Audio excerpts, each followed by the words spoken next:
Or alam mo yung pupunta, ano kaya pupuntahan namin? Revival daw. Ano kaya? May namatay? Sino kaya i-revive? May namatay ba? Bubuhay. So kung hindi mo naiintindihan, ba't ka nandito? May maganda sinimulan natin dito. Pangalawa, spiritual revival is a continuous overflow of the Holy Spirit in every believer. Again, it is a continuous overflow. Tuloy, continuous, tuloy-tuloy. At hindi lang siya filled, kundi over. So, iba yung puno, iba yung may laman, iba yung umaapaw. Kuha? Pag sinabing may laman, hindi natin alam kung gaano kataas yung laman, gitna, konti lang masyado, nagad siya. Pag sinabing filled, sakto hanggang doon sa taas. Pero pag sinabing overflow, kulang yung lalagyan. Kuha? Tayo yung lalagyan. Si Holy Spirit yung ina-expect nating darating at ang ina-expect nating revival ay nag-over. So, hindi lang pang December 29. Hanggang sa pag-uwi mo, may nagaganap na spiritual revival. Excited ka? Lahat na excited, pumalakpak! Lahat na excited, sumigaw ng amen! Lahat na excited, pwede na umuwi. Okay, next, sabi nito, spiritual revival is a radical change in the life of every believer. I repeat, it is a radical, not gradual, but a radical change in life of every believer. Imagine, pumunta ka lang dito, may radical change na mangyayari sa buhay mo. Amen? Amen ba doon? Uuwi kami, ba't hindi daw pagbabago? Di ka ba excited doon? Okay. And true spiritual revival only happens when there is the presence of God. Kaya yun yung ina-expect natin. Spiritual revival is a work of God through the Holy Spirit in the name of Jesus. So ito yung mga dapat nating expect. Okay, what is a revival? May idea kayo? Sige, Kuya Chester, nagtaas siya ng kamay, nakita ko. Ano idea mo pagdating sa revival, Kuya Chester?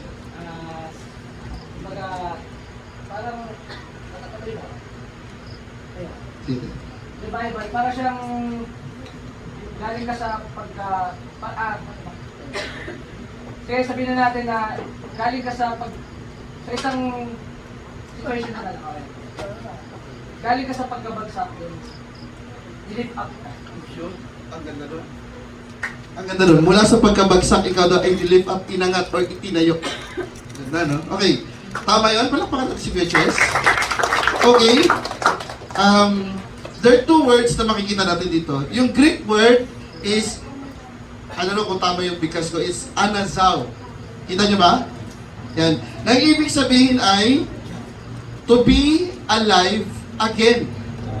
So, technically, ito ay namatay muna or nasa state ng pagiging patay and to be alive again. At yung isa namang Hebrew term is yung tinatawag na chaya. Yan. So, hindi siya malungkot, siya ay chaya. Meaning, to restore. Or sa ibang term, to restart. Alam na alam yan, yung PC nyo, di ba? Merong power button, tapos may maliit. Yun yung restart button. Tama? Okay. Dito daw is to restart. Ibig sabihin ng salitang revival is to bring back to life. Ibalik daw muli sa buhay or to go back to what it was before or meaning to reset. Ibalik kung ano siya, yung dati niyang state before.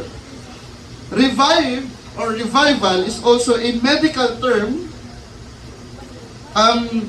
used to bring the vitals in a good sign. Alam niyo po sa ospital, kasi kapag yung isang tao ay mamamatay na, pag nakita sa TV, di ba may mga kung ano-ano aparatong nakasakabit sa kanya? Tama ba? So makita niyo parang may parang monitor doon, tapos mayroong guhit na ayan, makita niyo yan?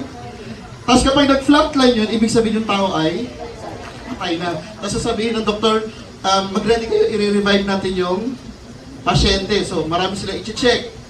I-check yung vitals, yung blood pressure, yung heartbeat, yung pulse rate, yung oxygen level. I-check yung mata kung yung pupils ay dilated na siya or hindi, kung nagre-react pa ba. Nagets nyo? Doon sa ano. Tapos, kapag ka ni-revive nila, doon nila masasabi kung yung tao ay na-revive o hindi. Meron parang kukuha sila nung, parang isa-shock nila ng kuryente doon sa may tapat ng heart para mag-pump ulit yung kanyang heart. Diba? So, ito yung medical term for revive. Yan. So, tayo din, as Christians, as believers, meron din pala tayong mga tinitignan na vitals. Kung ano pa ba, may pulse rate pa ba to? May oxygen level pa ba to? Nakuha nyo? Para masabi na, ay, kailangan niya ng revival. Kailangan siyang i-revive. Ano yun? Ay, nag-church pa ba yan? Baka flatline na yung pag-church niya. O medyo ano pa, lumalaban lang. Pero mahina na lang. Ay, comatose na to. Brain dead. Diba? O di kaya, yung prayer life niya, nagpe-pray pa ba yan? Baka sa tuwing kakain na lang nagpe-pray, nakakalimutan pa. Tama? So, marami tayong vitals na chine-check yung spiritual level natin. Kung ano, buhay pa ba to? Sumisipa pa ba to? Or kailangan na i-declare na spiritually dead. Andiyan pa ba kayo? Okay. So, kanina, sabi doon, it was to bring back to what it was before. Ibalik daw yung dati nitong kalagayan. Tayo, alam natin, bilang tao, meron tayong dating kalagayan. At ito yung naging problema nila Adan at Eva. The first thing na nawala sa kanila is yung presence ng Lord, yung presence of God. Before, sa Genesis chapter 1, alam natin na si Adan at Eva ay namumuhay doon sa Garden of Eden kasama ang presensya ng Diyos. At dahil sila ay nagkamali, sila ay nagkasala, pinalaya sila sa Garden of Eden at nalayo yung presensya ng Diyos sa kanila. At ito yung kailangan nating i-restore. Kaya kanina sa prayer, yun yung pinag-pray natin. Sino yung naantok na? Pumalakpak!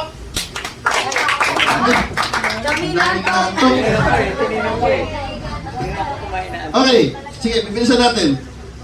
At ano, bakit kailangan natin ng revival? Anong mapapala natin sa revival? Anong makukuha natin? Anong pakinabang nito sa buhay natin?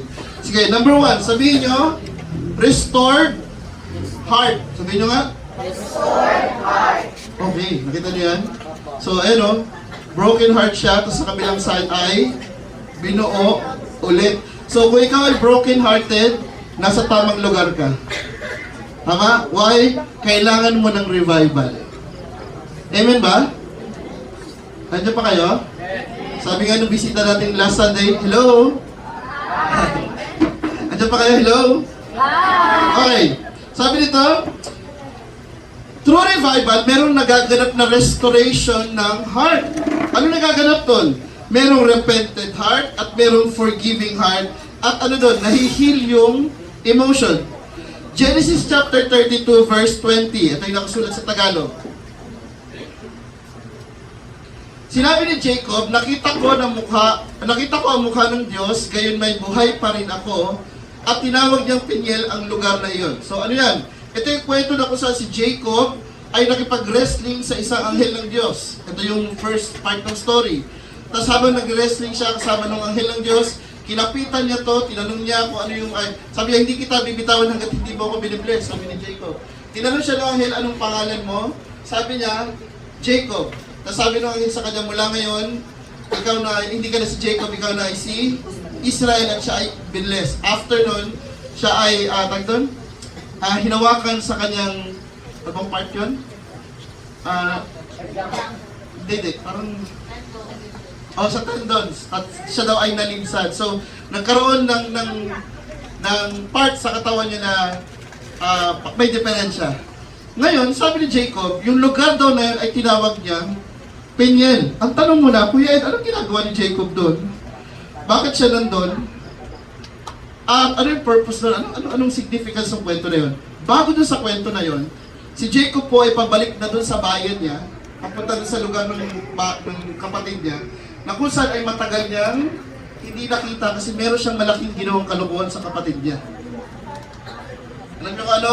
Ninakaw niya yung birthright ng kanyang kapatid. Kambal niya yun. Na dapat yung blessing ibibigay dun sa kambal niyang si Esau, ninakaw niya. At dahil doon galit na galit sa kanya yung kanyang kapatid, at nagkaroon sila ng hidwaan. At dumating yung time, gusto na ni Jacob na makipag-ayos. Gusto niya makipag-ayos. Natatakot siya kasi yung kapatid niya ay baka siya ay patayin. In fact, bitbit niya yung buong angka niya, yung pamilya niya, yung anak niya, pati yung mga kayamanan niya. Pinauna niya yun kasama yung regalo at nagpaiwan siya dun sa lugar na yon na ngayon ay tinatawag niyang Peniel. At doon niya doon niya na-meet yung presence ng Lord. Isabi siya nag-wrestling siya. At yan yung sinabi niya. Yung lugar na yun ay tinawag niyang Peniel. Kuya Ed, asan yung restoration of heart doon? Alam niyo, bago yung araw na yun, sobrang troubled yung heart ni Jacob. Hindi niya alam, ano ba, tutuloy ba ako? Hindi, natatakot siya eh. Kasi alam niya, meron siyang malaking kalokohang ginawa sa kanyang kapatid. At gusto niya makipag-ayos. Pero nung na-revive si Jacob through the presence of God, alam niyo nangyari? Nung na-meet niya yung kanyang kapatid at binabot niya yung kanyang regalo, sila pong dalawa ay nagkaroon ng reconciliation. Nagkabati sila. Nagkaroon ng reconciliation sa bawat isa sa kanila, na-restore yung heart nila, na-heal yung emotional hurts nila. Naintindihan? Kapag merong revival, kung ano man yung hurts na meron sa puso mo, nahi-heal yan. Amen? Hindi ko alam kung ano yung pain na meron dyan sa mga puso nyo, pero gusto ng Lord i-heal yan. Gusto ng Lord i-restore yung puso mo. Baka may puso mo. Baka may puso mo, yan. Sabi mo, Lord, restore my heart.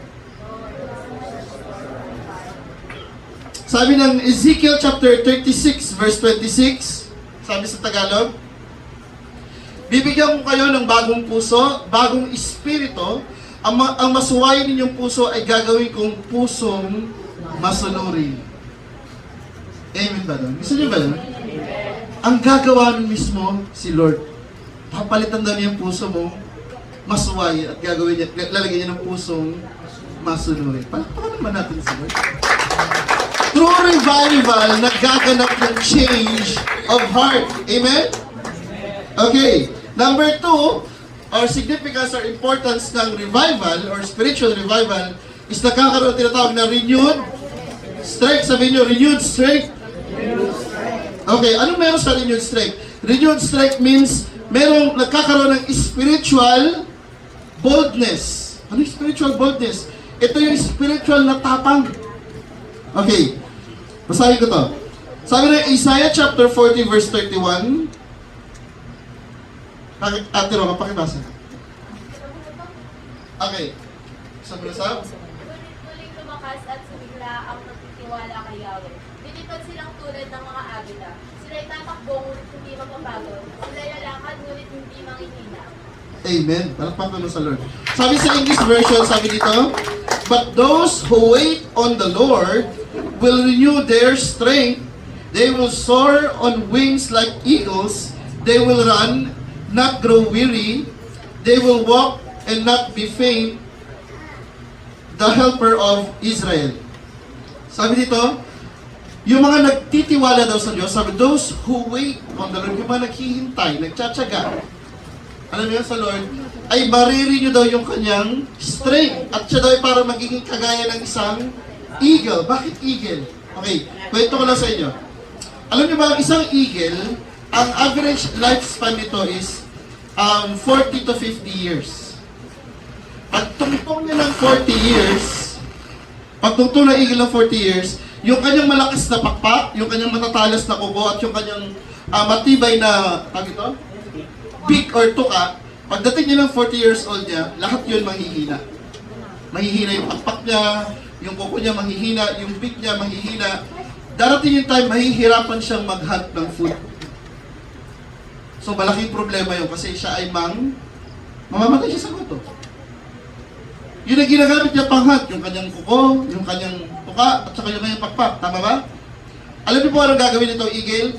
Pupunta siya sa mataas na part ng mountain at mag-a-undergo siya ng isang process na kailangan niya magdesisyon kung itutuloy ba niya o hindi. Alam niyo kung bakit? Pagdating niya doon sa tuktok ng bundok na yun na walang ibang animals na nakakaabot, pipilitin niya na tanggalin lahat ng kanyang mga kuko para mapabilis yung process ng kanyang rebirth na tinatawag. Tapos, iisa-isa niyang tatanggalin yung kanyang mga feathers. So, babalik siya sa parang bata na parang ang hina-hina niya, wala siyang magawa. Madugo yung proseso na yun at masakit. Ngayon, kailangan niya mag-decide kung magtutuloy siya o hindi. Kapag hindi siya nagtuloy, doon na siya mamamatay sa tuktok ng bundok na yun. Pero kapag tinuloy niya yung process na yun, yung feathers niya muling tutubo, yung kanyang talons muling tutubo, yung kanyang beak muling tutubo, stronger and powerful kesa before. Ayos ba yan? And guess what? Yung buhay niya, e-extend ng another 40 years. At hindi na siya kagaya ng dating eagle, kundi mas matindi siya dun sa dating eagle. Amen ba? Mag-a-undergo siya ng rebirth process or revival kasi halos patay na siya nun. Alam mo, nagsisearch ako sa internet ng documentation ng, alam mo, ng video kung ano yung tsura ng eagle pag nandun sa process na yun. Unfortunately, wala akong makita.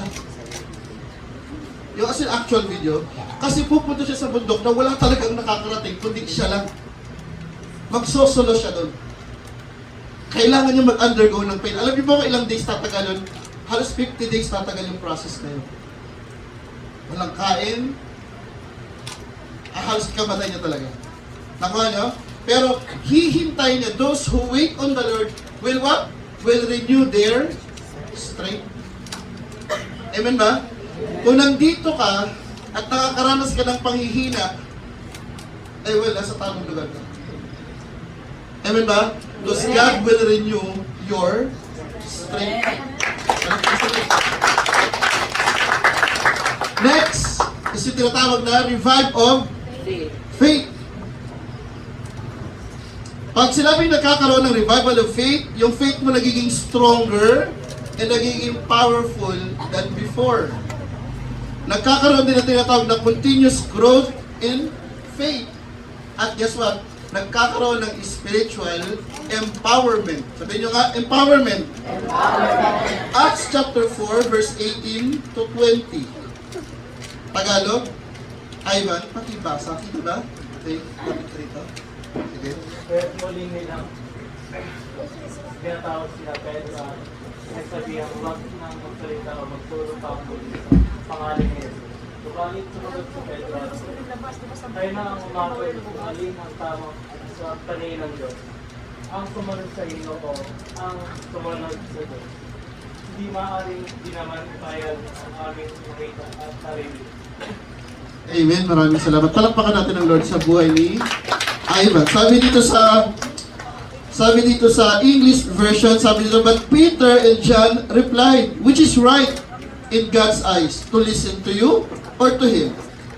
You be the judge. As for us, we cannot help to speak about what we have seen and heard. Ano meron dito sa kwento na to? Ito yung time na si Peter at John ay pinagbabawalan na mag-preach about kay Jesus Christ.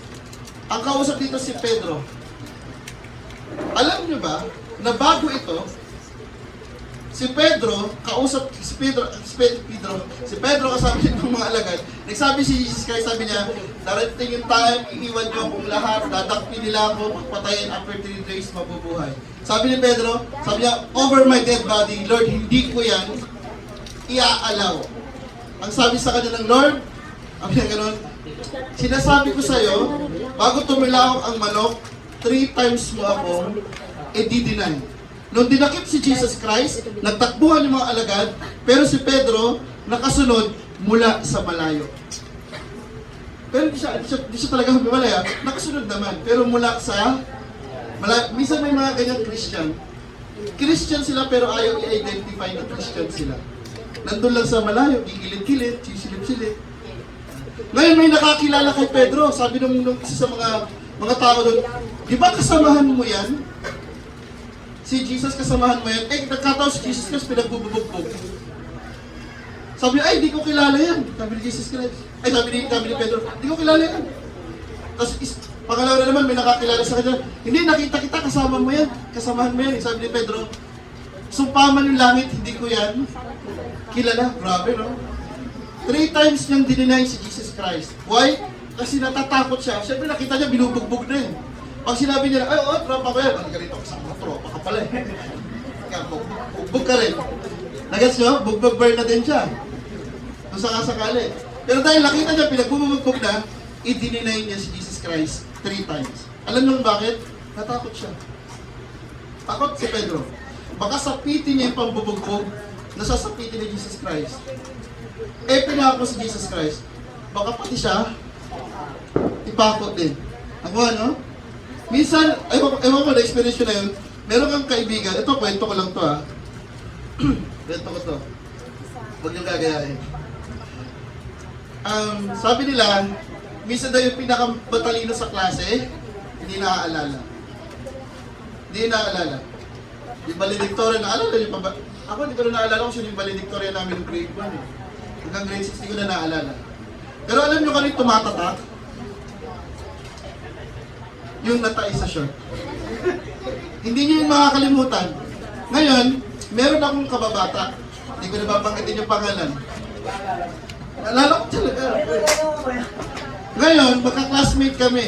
Kapitbahay ko siya. Ito problema. Ayun na nga, nangyari na yung hindi natin gusto mangyari. Bumagsak yung bomba. Dahan-dahan nag-slide sa gilid. Lahat nakatingin. Tapos siya, umiiyak na siya kasi na-embarrass na siya. Sobrang pahiya na siya. Nagets nyo? Tapos yung mga, syempre, iba-iba siya, ay, ano ba yun? Ay. Eh siya pa naman, medyo mati ni idol yung dating. Si Mala Joshua Garcia. Diba? Kaso, naghulog ng bomba. Buha nyo? Kaya sabi ng teacher, sino pwedeng sa kanya, magsama sa CR? Alam mo yung ginagawa niya? Ini-scan niya ngayon yung paligid. Hinahanap niya ako. Kasi nga, magkababata kami, magkapit-bahay pa kami, yung parents niya, friend ng parents ko. Alam niyo, talagang tago ako. Wag lang niya ako buti na lang doon sa side na yun madilim. Hindi ako nahirapang magtago. Alam niyo bakit? Kasi siyempre, kapag sinamahan ko to, di ba? Punta kami sa CR, aalalayan ko siya, tapos may kasama kaming bomba, di ba? So, hindi lang siya maaalala. Pati, ako, maalala ng buong campus namin. Ay, may tropa ka, no? Nagulog ng bomba. So, ano? Ganun yung ni Pedro. Kaya ayaw niya i-identify na kasamahan siya ni. In short, siya ay spiritually duwag. Sino dito yung Christian pag nandito lang sa church? Pero pag kasama ninyo yung mga friends niya na unbeliever, ayaw niya i-identify yung sarili niya na Christian. Sino dito yung pag nagpupunta sa Jollibee nagpe-pray? Sa bahay nagpe-pray pero pag sa Jollibee hindi. Why? Kasi nahihiya na ma-identify, ay Christian yan. Yan yung hallelujah, di ba? Di ba? Yan, di ba yan yung mga buwang again? Why? Kasi takot na ma-identify as Christian. Bakit? Kasi kung ano yung sinapit ni Jesus Christ na kahihiyan, sasapitin mo rin. Nabuhan niyo? Yun yung kalagayan ni Pedro. Until such time, na bumaba ang Holy Spirit sa kanila noong Day of Pentecost, lahat sila ay napuspos ng banal na Espiritu Santo. Kasama dun si Pedro. At yan yung eksaktong senaryo na yun. Yung binasa ni Ivan. Na kung saan si Pedro, pinagbabawalan na mag-preach. Ang sabi ni Pedro, hindi ko kayang huminto. Kung noon sobrang duwag siya, ngayon hindi niya kayang pigilan yung tapang niya. Why hindi niya ma-contain sa sarili niya? Sabi ko nga kanina, pag may revival, may overflow. Hindi niya mapigilan sa puso niya, sarili niya, na i-share yung Word of God. Kung anong duwag niya noon, siya naman sobrang tapang niya ngayon. Amen? Palakpakan natin ang Lord. Gusto mong maging matapang, gusto mong ma-revive yung faith mo, kailangan natin ng spiritual revival. Agree? Hello? Okay. Number 4, na significance ng spiritual revival is yung tinatawag na, pakibasa? Ayan, may bago siyang ID at nakalagay dyan yung kanyang identity is Christ identity, yung thumb niya, yung kanyang identity ay yung identity ni Jesus Christ. Sabi ng 2 Corinthians 5:17, therefore if anyone is in Christ, he is a new creation. The old has gone and the new has come. Where there is revival, there is a change in character. There is a new identity, a new name, a new family, at nagkakaroon nga ng panibagong character. Okay, basahin ko nila. Naalala niyo yung kanina, yung kwento ko sa Genesis chapter 32, sige, pakilabas ulit. Genesis 32, verse 30. Si Kuya, pakibasa. Pangalan mo? Pangalan?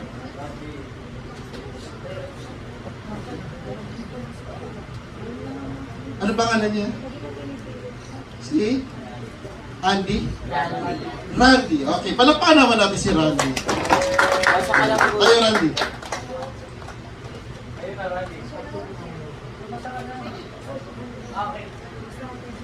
At tutulungan daw siya ni ano, nung katabi niya. Chris Ann. Palakpakan natin si Chris Ann. Basa, Chris Ann. Yan, si Randy. Lakas ha? Lakas. Dahan-dahan lang. 1, 2, 3, go. Ay, ang lakas masyado. Sige na. Okay, si ano na, si Kuya. Kita yun ka. Sino to? Buti na-invite ko si Harry Potter. Pangalan niya si Kuya? Lawrence. Kuya Lawrence. Palakpakan natin. Genesis 32, verse 30. Basa. Sinabi ni Jacob, bakit ako ang ganun may buhay pa rin ako. At tinawag niyang female. Okay, thank you so much. Ito yung time na, yun nga, si Jacob ay nakipag-wrestle sa Lord. At during that time, binago din yung kanyang pangalan. From Jacob, ginawa siyang si Israel. Yan. So, dahil binago yung pangalan niya, nagkaroon siya ng bagong identity. Alam niyo, medyo mabigat yun eh. Siguro sa atin, hindi natin maintindihan, ano mabigat nung kuya, binanggit lang naman yung pangalan niya. Later on, malalaman niyo. Okay, kapag merong new identity, nagkakaroon din ng new access. Dati wala kang access sa kingdom ng Lord, ngayon meron na.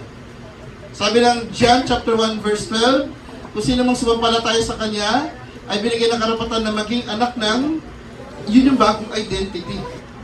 Tama ba? Dati, wala kang connection sa Diyos, but through Christ Jesus, nagkaroon tayo ng bagong identity. Tama? Amen ba doon? Okay, dito tayo sa last. Ito yung last importance. Pakibasa? Paki-slide.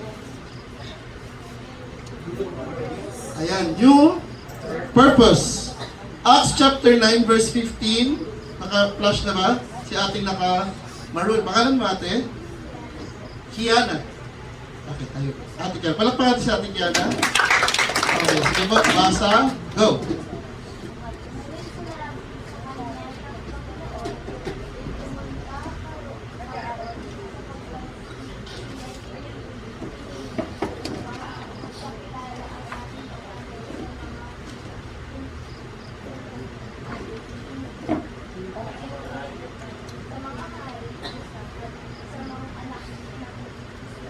Maraming salamat. So, yung verse na yan, ito yung time na si Paul o Saulo ay tinawag ng Lord. Nagkaroon ng conversion sa buhay ni Pablo. Pero bago yan, ang storya yan, si Pablo ay papunta ng Damasco para huntingin yung mga Christians. Habang nandun siya sa daan ng Damasco, sinalubong siya ng Lord, nakakita siya ng matinding liwanag, bumagsak siya sa lupa, at sabi, Saulo, Saulo, bakit mo ako inuusig? Nagkaroon na pala siya ng personal encounter kay Jesus Christ. And after that, 3 days siyang nabulag. At ito yung sumunod na pangyayari. Na kung saan si Pablo pala ay tinatawag ng Lord para maging, pinili upang ipakilala sa mga hintil. Ibig sabihin si Pablo na dating hunter ng mga Christian ay magiging tagapaghayag na rin ng gospel ni Jesus Christ. Dati, ang target niya, patayin yung mga Christian, Ngayon, ang target niya, hanapin yung mga hindi pa Christian at gawing Christian. Nagkaroon ng new purpose. Why? Kasi nagkaroon ng revival sa buhay niya. Nagkaroon din siya ng bagong identity, nagkaroon ng bagong direction, nagkaroon ng bagong goal yung kanyang buhay. Okay, 5 importance. Ano uli yun? Number 1? Nakalimutan na. Restored heart. Pangalawa? Renewed strength. Pangatlo? Revived faith. Pang-apat? New identity. Pang-5? New purpose. Kuya, ano yung ingredients? Kanina na pagulong-gulong kayo ng hula para sa ingredients. Meron ding ingredients para sa revival. Ang tanong, ano-ano yun? Okay, 4 na ingredients. So, mabilis na tayo, no? Number 1 ingredient, sabihin nyo, brokenness. Okay. Kung gusto mong buuin ka ng Lord, kailangan mo lang ikaw ay basagin. Alam niyo ba yun? Yung potter, yung magpapaso, kapag ka nag-display yan ng mga paninda niya, at yung ibang paninda niya nabili na, tapos meron siya mga paso na hindi pa nabili, at medyo outdated na yung model, ang gagawin ng magpapaso, kukunin niya ulit yung paso at dudurugin niya into smaller pieces. Bakit? Para i-mold ulit sa bagong shape. Para siya ay maging kapaki-pakinabang ulit. Ganun ang ginagawa ng isang pattern. Ngayon, kung sabi mo, parang ang tagal-tagal mo na, parang wala namang change, walang nagbabago, walang progress, baka kailangan mong dumaan ng process ng brokenness. Tama ba? Okay. Magpapakilala ko sa inyo ng 3 taong nakaranas ng brokenness, iba-ibang klase, at lahat sila nakaranas ng revival. Number 1, si Jacob. Yung kanina pinag-usapan natin. Yan. Genesis chapter 32-31, sabi dito, sumikat na ang araw na umalis siya roon at pipilay-pilay na lumakad. Ito yung sinabi gusto niya na nalinsad yung kanyang, tagiliran. Parang gano'n. So, balakang, yan. Nalinsad yung kanyang balakang kasi merong ginalaw sa kanyang tendons. So, physically, broken siya kasi nga, siya ay pipilay-pilay. Pero more than doon, nung si Jacob ay mag-decide na magpaiwan dun sa lugar na yon, na later on tinawag na Peniel, siya ay nag-decide na magpaiwan dun kasi gusto niyang makaniig ang Lord. Pag sinabing Jacob wrestle with God, meaning naglaan si Jacob ng time na mag-pray sa Lord. Paano natin pwede ba natin ma-wrestling ang Lord? Pwede ba? Pag chinokes lang ka na. Binigyan ka ng vertical suplex, ewan ko lang. Isang bagay lang yung pwede nating makaresel ang Lord. Saan? In our prayer time. Ibig sabihin si Jacob nakipag-meet sa Lord in his prayer time. Humihingi siya ng blessing sa Lord. Sabi niya, hindi kita bibitawan hanggat hindi mo ako binibless. Ngayon, tinanong siya, anong pangalan mo? Alam niyo ba, yun yung part ng brokenness sa buhay niya. Alam niyo kung bakit? Nung sinabi niya yung pangalan ng Jacob, inamin niya yung kanyang kasalanan. Kasi yung ibig sabihin ng pangalan Jacob ay sinungaling, manluloko, and deceiver. Yun yung ibig sabihin. Ngayon tanungin kita, anong pangalan mo? Anong pangalan mo? Anong pangalan mo, bro?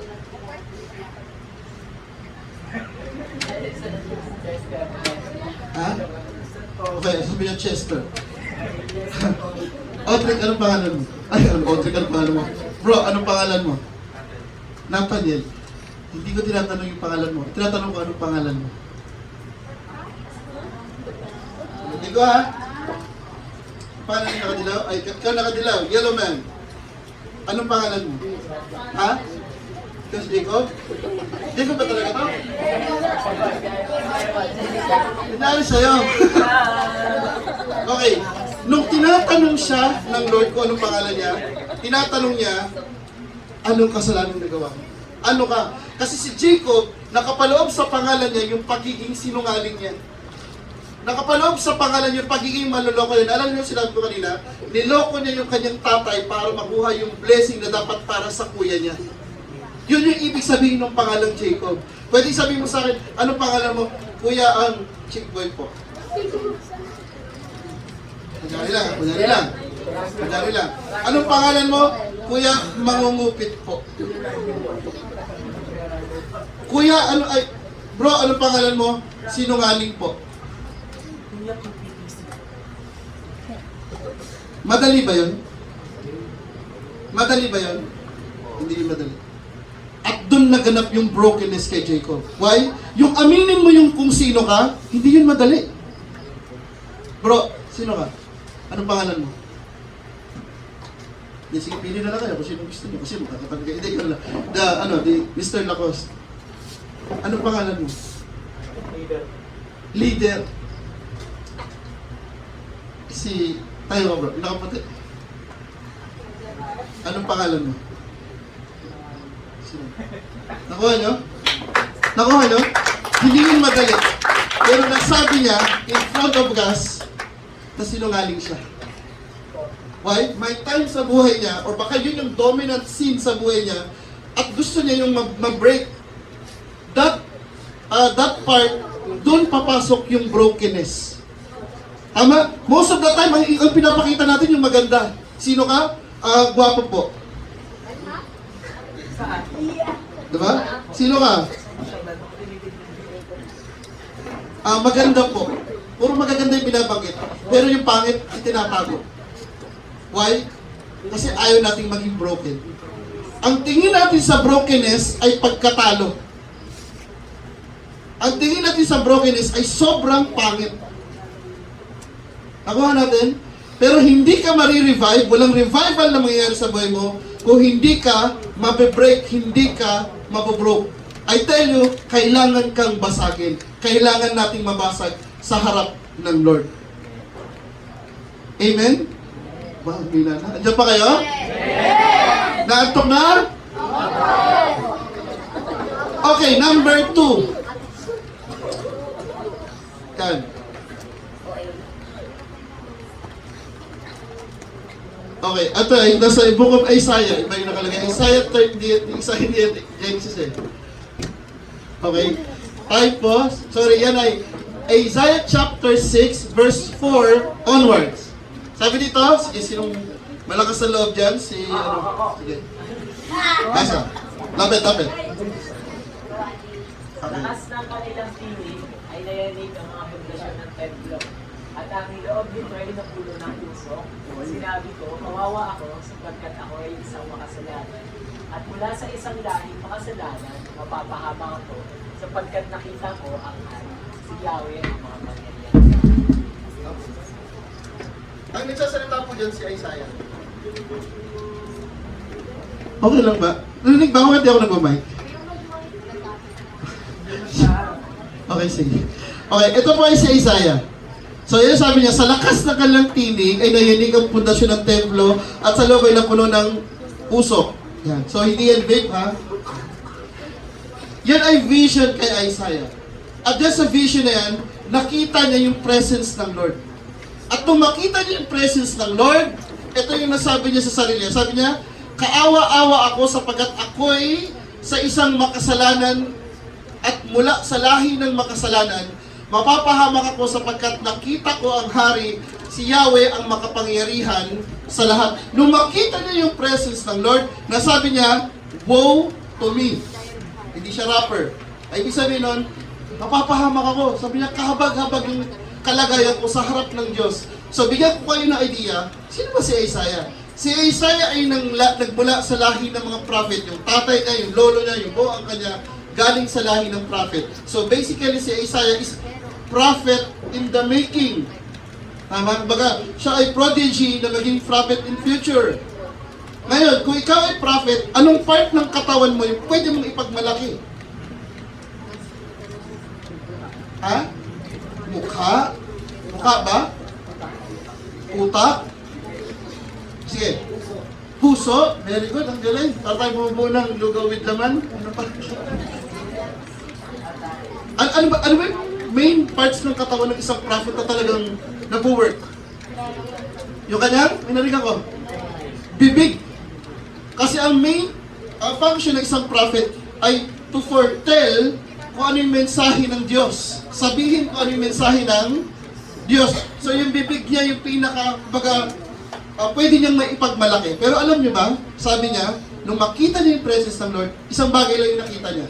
Na holy ang Lord at siya ay makasalanan.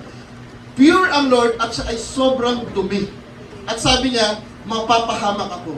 Sa harapan ng Lord, wala ni isa man sa atin yun makakatayo sa presence ng Lord. Why? Isa lang yung makikita natin, yung holiness niya at yung pagiging sinful natin. Kahit sobrang bait mo, sa harap ng Lord, basura pa rin yan. Yung inaakala mong pwede mong ipagmalaki sa Lord, basura sa Kanya. Yung inaakala mong pinakamalinis na part ng buhay mo, basura pa rin sa Kanya. Why? Ganun siya ka-holy at ganun tayo ka-sinful. Take note, sabi ko kanina, siya ay galing sa lahi ng prophet and yet yung nakita niya yung sarili niya na sobrang marumi sa harapan ng Lord. Kaya kung ikaw, alam nyo, lagi kong narinig iba, Lord, gusto namin maranasan yung presence mo. Sure? Sigurado tayo doon? Kaya nag-pray tayo, nag-amen kayo. Sure kayo doon? Okay, bigyan ko kayo ng idea, no? Yung presence ng Lord parang ganito. Parang ganito. Di ko sinasabing ito, Parang ganito. Bigyan ko kayo ng analogy. Yung presence ng Lord parang araw. Gusto mo pa rin maranasan? Ano ko, gusto mo pa rin maranasan yung presence ng Lord? Para siyang araw. Sure ka, gusto mo lumapit doon? Ito, malayo pa lang ako. Ito na yung kinalabasan. Diba? Malayo pa ako niyan. Kaya, icon, Okay. Yung presence ng Lord, parang araw. Siyempre, pag sunrise, sunset, ang ganda. Pero pag lumapit ka na, I tell you, masusunog ka. Ganon siya ka-holy, ganon tayo ka-sinful. Ngayon kapag nagpipray, Lord, gusto ko maranasan yung presence mo, amen ka. Ngayon, tanongin kita, sure ka ba? Gusto mo rin yun? Kasi kung sure ka na gusto mong maranasan yun, then be ready na ma-broke sa harapan ng Lord. Just like nangyari kay Isaiah. Amen ba? Palukpakan natin ng Lord. May natututunan ba tayo? Amen! May nare-realize kayo? Amen. Kung wala, uwi na tayo. Hindi, joke lang. Pangatlong tao nakaranas ng matinding brokenness and nagkaroon ng revival sa buhay niya. Kwento ko lang, alam niyo kung ano nangyari? Balikan ko kung ano nangyari kay Jacob. After niya na maranasan yung revival sa Lord, bukod sa nabago yung pangalan niya from sinungaling, manloloko, ginawa siyang Israel. Alam niyo ba kung ano ibig sabihin ng Israel? Ha? Prince ang pangalan yun. At mula sa kanya, nagmula yung 12 tribes of Israel. Such a blessing. Kasi nanggaling sa kanya yung lahi, yung 12 tribes of Israel. At siya ay naging mayaman. Pinagpala siya ng Lord. Ngayon, pagdating naman kay Isaiah, nung nag-broke siya sa harap ng Lord, alam niyo po anong naging revival? Lumapit ang angel ng Lord, kumuha ng uling, idinampik sa kanyang labi, at sabi doon, siya ay na-purify na. At siya yung sinin. Kasi naghanap na rin, sino isusuko ko? At sabi ni Isaiah, Lord, send me. Yung kinakanta nyo kanina, here I am, take me. Ito yung awit ni Isaiah. Lord, here I am, take me, use me, fill me. Sabi ko kaya, pag may revival, mayroong empowerment. Amen. Kung dati sa church, nag-aupo ka lang at makaranas ka ng revival, I tell you, gagamitin ka ng Lord. Amen? Amen. Yung paso na binroke, tapos binold uli, nakadesenyo siya para punuin at gamitin, hindi para pang design lang. Kaya ikaw kapatid, ilang okay, buti marami tayong mic. Kaya ikaw kapatid, hindi ka lang pakupo sa bangko. Kung nangangarap ka someday, ay kagaya nila leader, gusto ko rin magamit ng Lord. Be ready to prepare. Be ready na ma-broke sa harapan ng Lord. Amen ba? Ano dyan ba yun? Ito pa, yung pangatlo. Si Paul. Ayan na. Acts chapter 9 verse 8. Si ate. Basta gusto yung ano ko eh. Siya po, siya ate. Okay. Ano po pangalan? Santa. Kay Santa. Okay, palakpakan natin. Palakpakan sa Lord sa buhay ni Santa. Okay, basa. Tumayo. Lumayo si Saulo at pagmulat na ay hindi siya makakita. Kaya siya inakay ng mga kasama na at nalasaran. Thank you so much.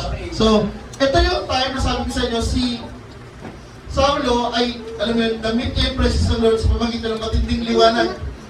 Bumagsak siya pagkakita niya yung liwanag at narinig niya yung piling ng Lord. At yun yung sumunod na eksena. Pagtayo niya, pagmulat ng mata niya, wala na siyang makita. Alam niyo ba kung ano yung itsura ni Saulo bago siya papunta sa kanyang kalagayan? Sobrang taas na si Saulo kasi binigyan siya ng special power ng Roman Empire para huntingin yung mga Christian at meron siyang mga kasamang mga bodyguards. May mga kasama siyang tropa. Nakasakay silang kabayo siguro, nakasakay ng camel. Tapos, alam mo yung buong yung pride niya na huntingin ng mga Christian. Medyo sigat-sigat si Saulo. Until such time, na-meet niya yung presence ng Lord, ayun, bagsak. Pagtayo, wala. Nakita niyo yung brokenness kay Saulo? Inalalayan pa siya dyan.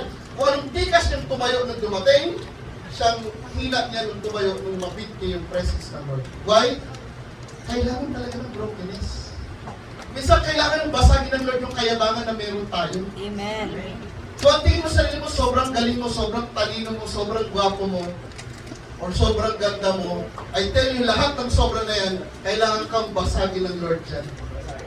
Why? Para makita mo na kailangan mo yung Lord sa buhay mo. At hindi sapat yung meron ka. Amen ba? Ay, siguro naman sapat na to kasi lagi naman ako nagsisimba. I tell you, pati yan kailangan basagin ng Lord sa'yo. Kung yan yung nagiging grounds mo, tinutungtungan mo, para isipin mo na mas holy ka sa iba, I tell you, kailangan kang basagin ng Lord yan. Ang tanong, ready ka ba? Hello? Isip pa ba? Yung naka-blue? Sabi na,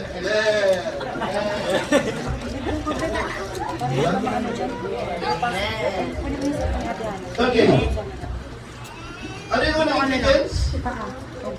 Brokenness. Andiyan ba yun dyan? Pakilala nga. John 12. Ito. Pakibasa.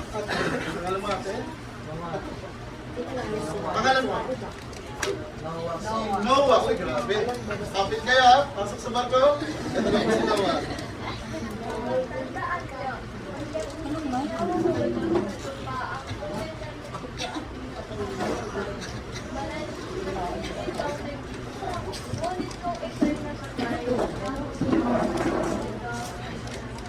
Salamat. Thank you so much. Palakpakan natin ito.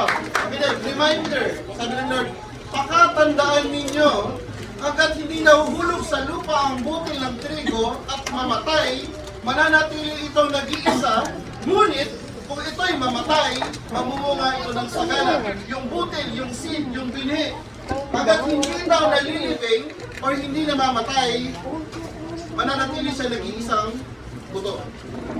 Pero pag dumating yung time itong buto na ito itanim, ibaon, ano bang ginagawa sa patay? Nililibing. Pag nilibing na yung buto, doon siya magsisimulang mag-broke. Tama? At mula kung sa brokenness na yun, lalabas yung life. Amen ba? Ito yung reason kung bakit si Jesus Christ kailangan mamatay. Ilibing. And after 3 days muling mabuhay. Why? Kasi tinatrabaho niya yung life na para sa iyo at para sa akin. Amen ba? Kaya pala kailangan niya mamatay. Tama? Kasi tatanim siya sa heart natin at doon sisibol yung life. Sabi ng Lord, John 14:6, sabi ni Jesus Christ, I am the way, the truth, and the life. Amen po ba? Ito pa, isa pa, trivia lang. Alam niyo ba kung ano ibig sabihin ng Gethsemane? Kung saan siya nag-pray? Eksakto. Ayun ay oil press. Kasi sa lugar na yon ay doon pinipress yung olive oil. Yung olive oil, ipipress sa gilingang bato para lumabas yung langis o yung olive oil, which is napakamahal na oil.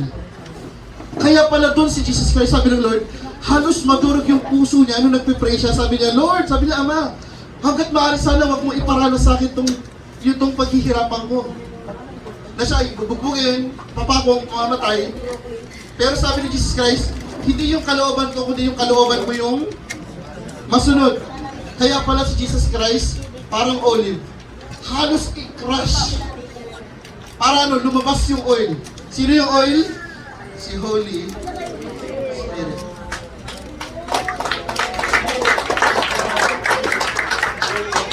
Amen ba? At yung matandaan nyo, paano ginagawa yung wine? Ha? Kina-crush. Tama?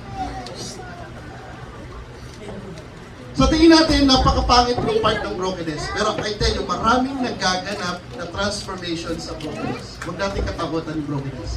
Hilingin natin sa Lord, Lord, basagin mo ako. Basagin mo ako sa lahat ng pinagmamalaki ko. Sa lahat ng kayabangang meron ako. Lord, basagin mo ako. Amen ba doon? Okay. Next ingredients na po tayo. 1 John chapter 1 verse 9. Sige si Princess.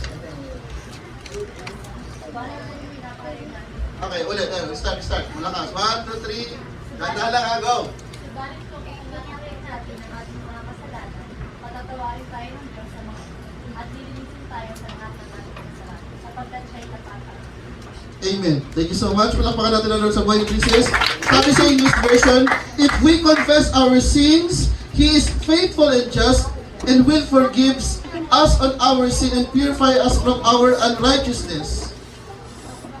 Sabi daw, kung ipapahayag daw ng ating labi na tayo ay makasalanan, dalawang bagay yung magaganap. Tayo daw ay patatawarin saan? Sa ating kamalian at sa ating kalikuan. Sabi sa Tagalog na version. Tanong ko kayo, anong kaibahan ng dalawa? Kamalian at kalikuan. Bukod sa spelling. Anong pagkakaiba ng dalawa? Sige AJ, thank you.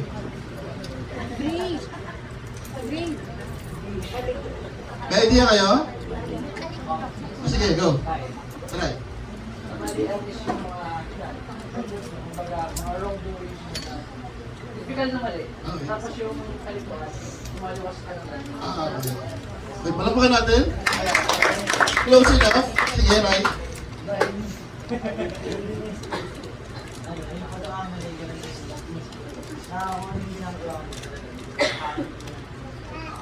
Tapos yung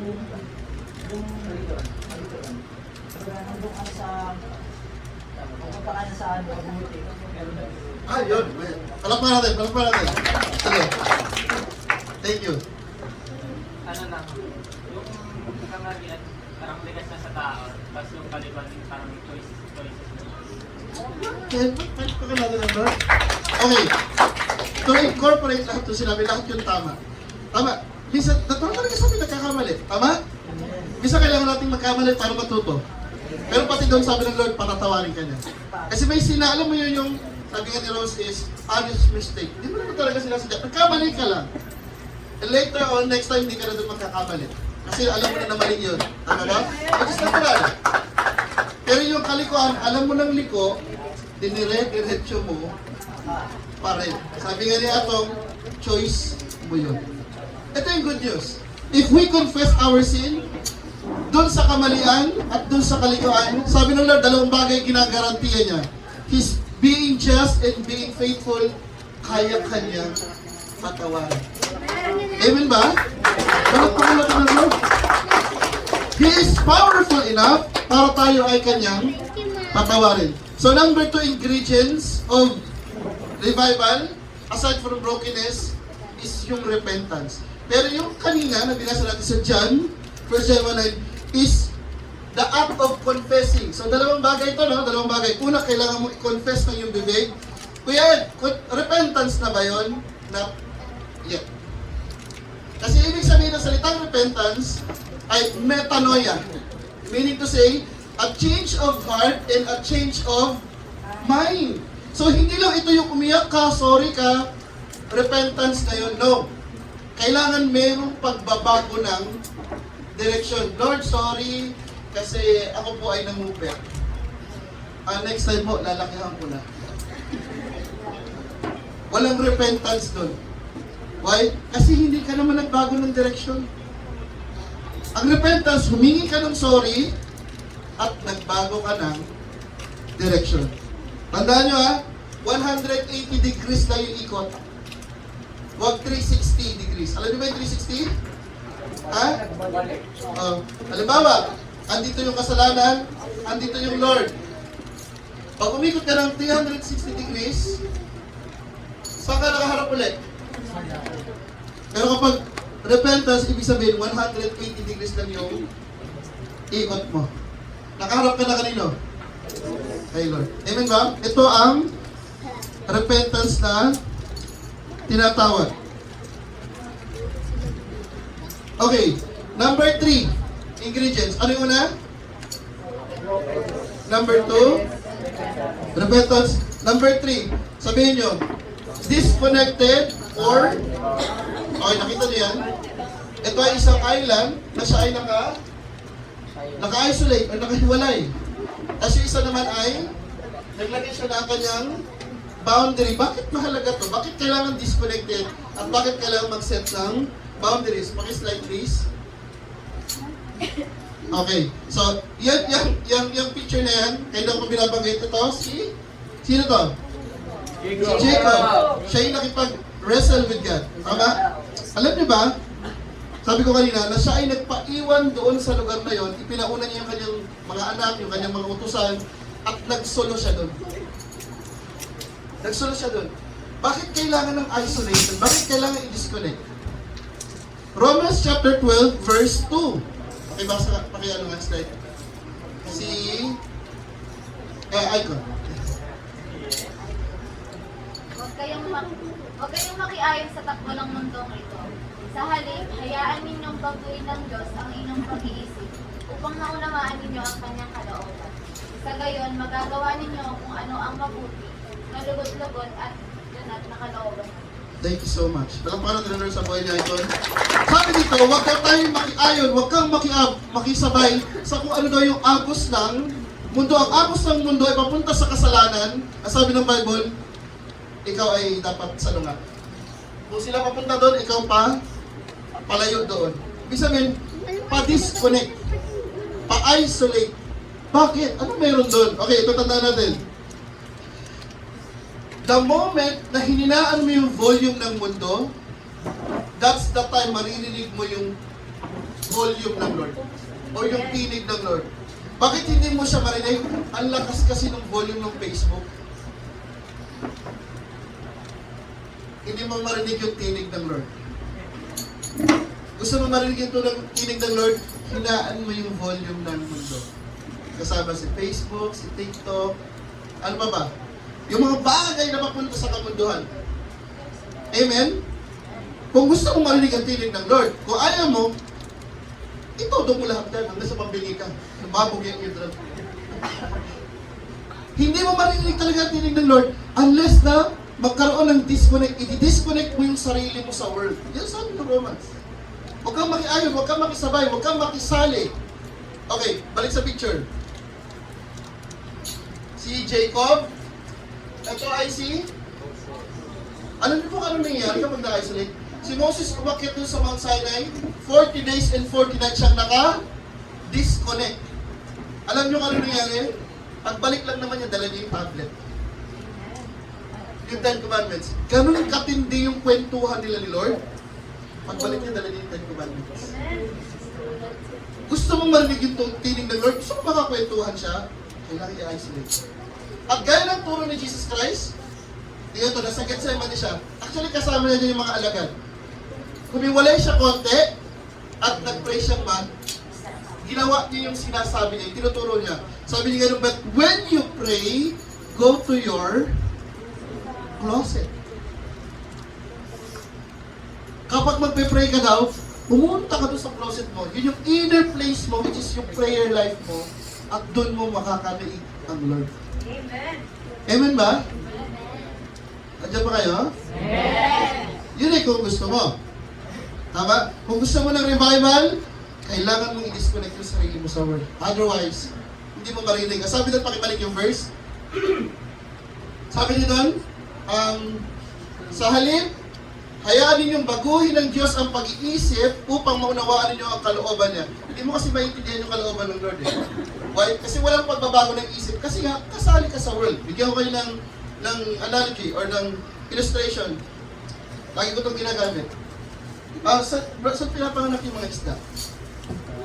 Sa tubig. So, mostly sa dagat. Tama? So, doon siya pinapanganak, itlog, hanggang sa lumaki, hanggang siya sa ay hulihin.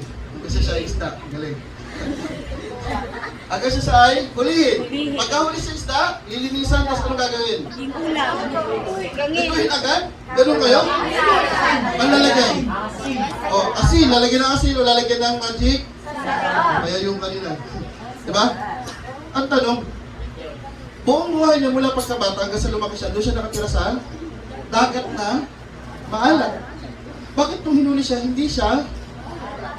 Tanda ka ba kayo? Kasi gusto ng Lord turuan ikaw at ako. So makikita nung isda, na na kahit nandito tayo pinanganak sa mundong makasalanan, pwede hindi ka makontaminate ng kasalanan ng mundo. Nagets mo? Huwag kang mahawaan ng alat ng mundo.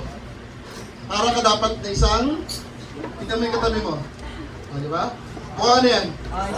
Moista! Butete! Okay.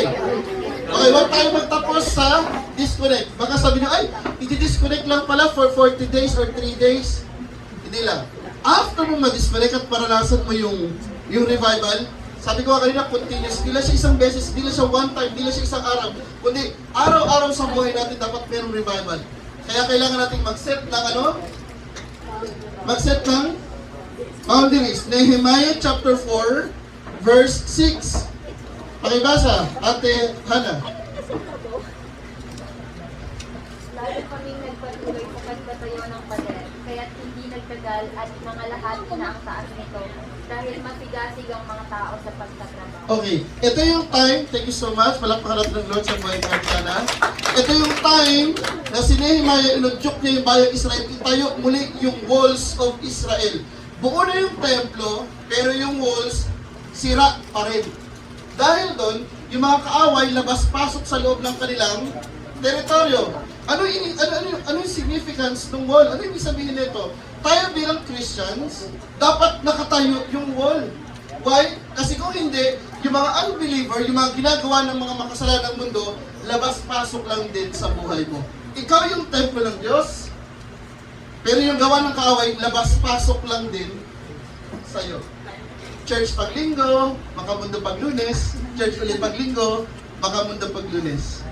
Asan yung revival doon? Tama?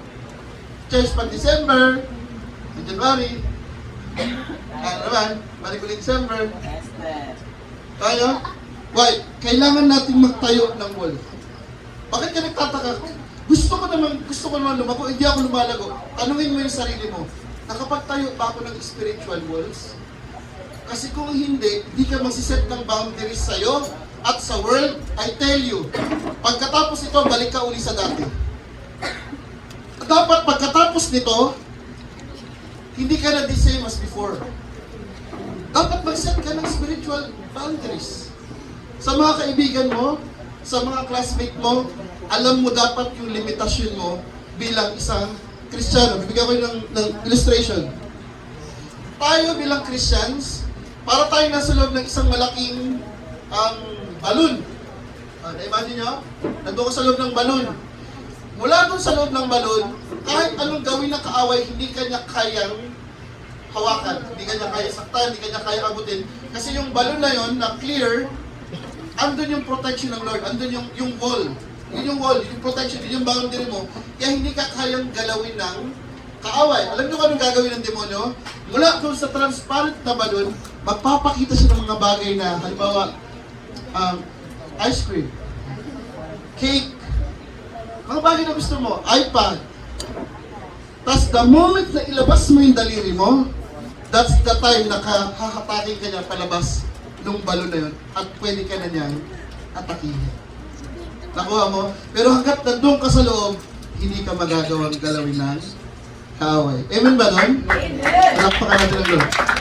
Mula ngayon, learn to set boundaries. Amen ba?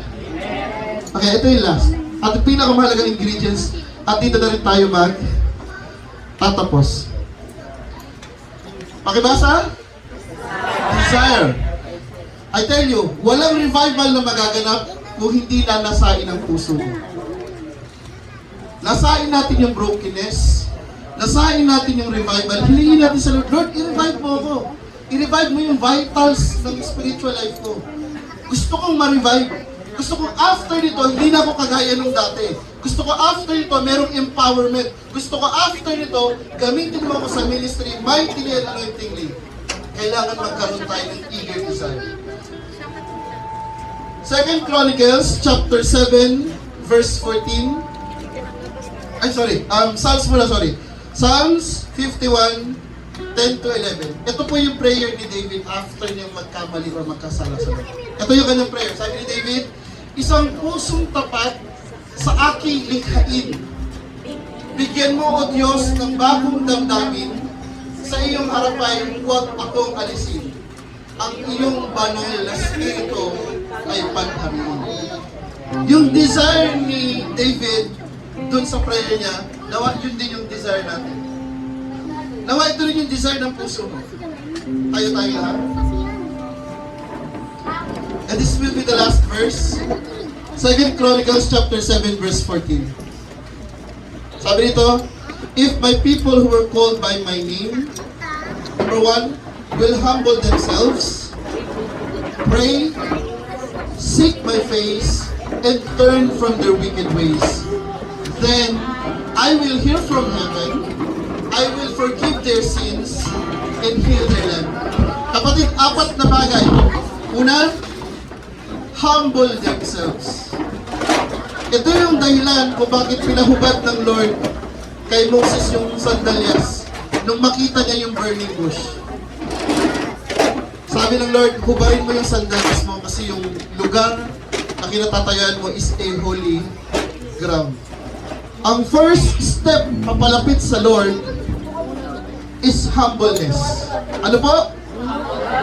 Ang unang step palapit sa Lord, ang unang hakbang is humbleness. Kasi ang unang step palayo sa Lord is pride. Amen? Hindi ka pwedeng lalapit sa Lord nang hindi ka humble. Kaya kailangan ng brokenness. Kailangan kang basagin, kapatid. Kailangan tayong basagin. Tama ba? Number 2, kailangan ng pray. Sabi ng pray. Ito yung repentance. Ito yung desire natin in prayer. At ito yung pinakamahirap na part. Seek my face. Ito yung desire. Ang hinahanap mo lang ba yung blessings ng Lord? Ang mismo hinahanap mo is yung Lord. Tandaan natin, kapatid, dito sa lugar na to, hindi ka taga rito. Darating yung time, aalis tayo dito, pupunta tayo sa langit na bayan. Amen? Para ayaw nyo Ayaw nyo ba? Darating yung time, pupunta tayo doon. Nagbabakasyon lang tayo dito. Tama ba? Doon sa lugar na yun, andun ang kingdom ng Lord. Ngayon ito tanong ko, ang habol mo lang ba yung kingdom niya? O ang habol mo is yung mismong king? Imaginin mo yung kingdom na walang king. Kingdom pa ba yun? Dapat ang hinahanap mo mismo yung king. Kaya sabi niya, seek my face. Hanapin natin ang Lord. Hanapin natin yung kalooban niya. At ito yung pinakamahirap na part. Ito magkakasubukan. If after this revival, meron talagang naganap sa buhay mo. Ano yun? Turn from wicked ways. Lumayo sa maling gawain. Kung dating pasaway ka, after nito, hindi ka na pasaway. May bagong identity. Tama? At 3 bagay yung gagawin ng Lord. Sabi doon, I will hear from heaven, forgive their sins, and heal their land. Alam mo, Lord, gusto ka niyang i-revive ngayon. Be willing to be revived. Be willing to ask for forgiveness and ask for brokenness. Sige, awitin natin kapatid.